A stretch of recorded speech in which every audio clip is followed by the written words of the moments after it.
dans la vie, je peux vous dire que si tu vacilles le jour de l'adversité, ce n'est que ta force qui est faiblesse. C'est-à-dire que si tu échoues devant la bataille, ce n'est pas que l'ennemi est fort, c'est que c'est ta force qui est faiblesse. Et pour que ta force ne soit pas faiblesse, tu as besoin de plusieurs conseillers. Tu as besoin de la sagesse. Et la sagesse, maintenant, c'est de vous défaire des batailles du passé. De vous défaire complètement de la bataille qui est entre le président Yahya Boni et le président Talon. Et nous voyons que c'est un nouveau président qui veut venir. Préparez-vous à recevoir un nouveau président sans vous soucier qu'il est connecté au président Talon. Préparez-vous pour une nouvelle perspective et présentez au peuple béninois un nouveau visage de votre opposition. Le président Talon n'est pas contre votre opposition. Que votre opposition soit sage et soit très dynamique. Et vous allez régner.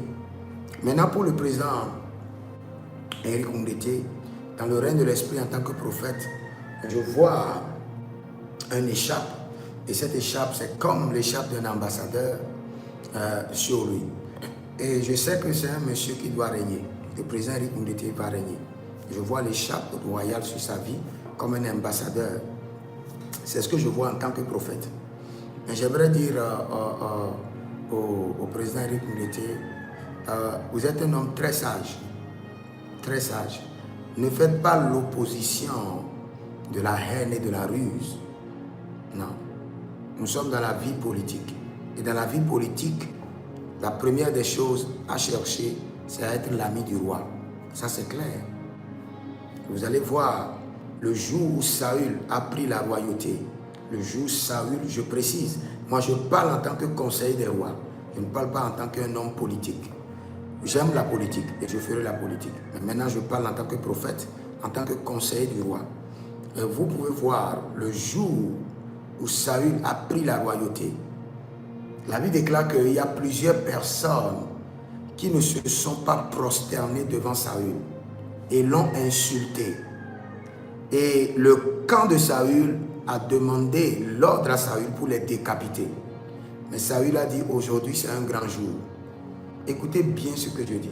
Aujourd'hui, c'est un grand jour. Personne ne mourra. Cela veut dire que le grand jour finira et quelqu'un mourra. La royauté est très mitigée, même dans la Bible. Je ne vois pas un président dans le monde entier, où je ne peux pas vous dire la forme de royauté qui les est selon la Bible. Aucun président. Toute royauté que vous voyez est spirituelle et est inscrite dans la Bible. La royauté à sang, la royauté d'Amalek, la royauté de Ruse, la royauté des complots. Toute forme de royauté se trouve dans la Bible. Et si vous êtes un homme politique et vous voulez régner, parce que nous les enfants de Dieu, Dieu nous a dit de dominer. Maintenant, la différence à faire, dominer dans ce monde ne veut pas dire exercer les fruits de l'esprit dans la politique. C'est tout ce qui tue les enfants de Dieu. Je vous assure. Après, je ferai un débat sur la royauté du président Talon. Et je peux vous dire avec certitude que le président Talon, s'il n'avait pas opéré avec exigence, il n'aurait rien réalisé. Parce que le système du Bénin est établi, quand tu viens au pouvoir, les autres s'organisent pour te critiquer, te bloquer, pour que tu n'ailles pas de l'avant, pour qu'après on puisse te coller que tu n'as rien fait.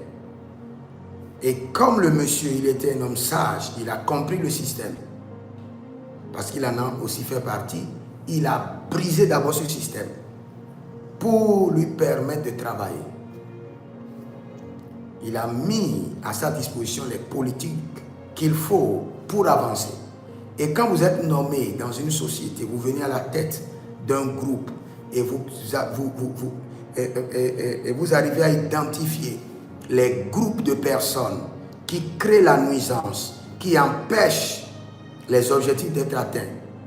Ne les faites pas cadeau. Sinon, ils vont vous renverser. Ne les faites pas cadeau. Ça, c'est la royauté. Ça, c'est la royauté. La royauté est conçue ainsi.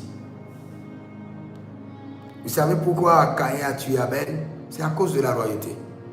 Il s'est dit, si jamais son sacrifice est accepté, donc il est mon petit frère, mais il deviendra mon roi. Parce que celui qui a le plus grand sacrifice, c'est celui qui régnera. Caïn n'a pas seulement tué son frère à cause de la jalousie, il l'a tué à cause de la royauté. Et quand vous voulez la royauté, faites très attention, parce que votre tête est à prix. C'est pourquoi je vois en Côte d'Ivoire, j'ai vu le président Tidjane Tian qui veut se présenter en tant que président, qui ne s'est pas préparé, mais qui s'est annoncé. Un roi se prépare avant de s'annoncer. Tu ne peux pas vouloir un poste et tu ne t'es pas préparé spirituellement et tu t'annonces. Ta tête sera coupée. La royauté est à sang. Le trône prend du sang pour résister. Le trône boit du sang pour s'affermir. Le trône boit du sang pour se renouveler. Personne ne peut dire le contraire, à moins qu'il n'ait pas un être spirituel, à moins qu'il soit un insensé. Le trône, quand on dit le trône, comprend qu'il a bu le sang pour traverser les temps et les défis de la vie. Et toute personne qui viendra pour réclamer le trône, sa tête est à prix. Sa tête est à prix. Donc il doit d'abord sécuriser sa tête avant de rechercher le trône, ou avant de réclamer le trône, ou avant de contester pour le trône. Donc quand vous voyez toutes les politiques que vous voyez dans le monde, quand j'observe, je comprends. Je sais pourquoi. Et je leur donne raison. Je leur donne raison. L'homme, l'être humain est tellement cynique qu'il est prêt à te renverser à tout moment. Et si tu ne le renverses pas avant le temps, comme Israël, ayant vu les batailles à venir, ne s'était pas arrêté, ne s'était pas fait attendre avant d'attaquer l'ennemi. C'est le système à appliquer pour la royauté. Ah, je crois que j'ai trop parlé. Mais si vous êtes là, vous êtes dans la politique, vous êtes chef d'entreprise, vous venez d'être promu à la tête d'une organisation et vous avez de grands défis, vous pouvez me contacter. Je suis le conseiller des rois par la grâce de Dieu et je vous dirai quoi faire. Le trône s'affermit par la multitude de ses conseillers. Vous voulez vous établir, vous avez besoin des conseillers. Des hommes doivent vous dire, voici ce qu'il faut faire. Vous savez, avant que David ne cède la royauté à Salomon, il l'a appelé et il a parlé des différents types d'ennemis de la royauté. Je n'ai pas le temps pour en parler maintenant. Et quand David lui a parlé de ses ennemis, arrivé sur certaines personnes, il a dit, celui-ci, garde-le loin de la royauté. Parce que son ambition de régner peut te détruire. Garde-le loin de la ville, loin, loin. Il dit, celui-ci, moi je l'ai épargné. Mais toi, tu ne pourras pas le contrôler. Tu ne pourras pas le surveiller. Tu ne pourras pas établir des détectives privés pour le surveiller 24 sur 24. Donc, sa tête, enlève sa tête. C'est ce qu'on appelle la royauté.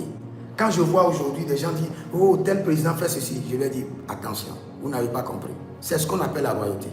C'est à toi d'étudier la royauté et de te positionner. Sinon, ta tête, soit tu es maîtrisé, soit tu es éliminé. La royauté, c'est soit tu es maîtrisé, soit tu es éliminé. Que ça soit clair, enrichi dans ta tête.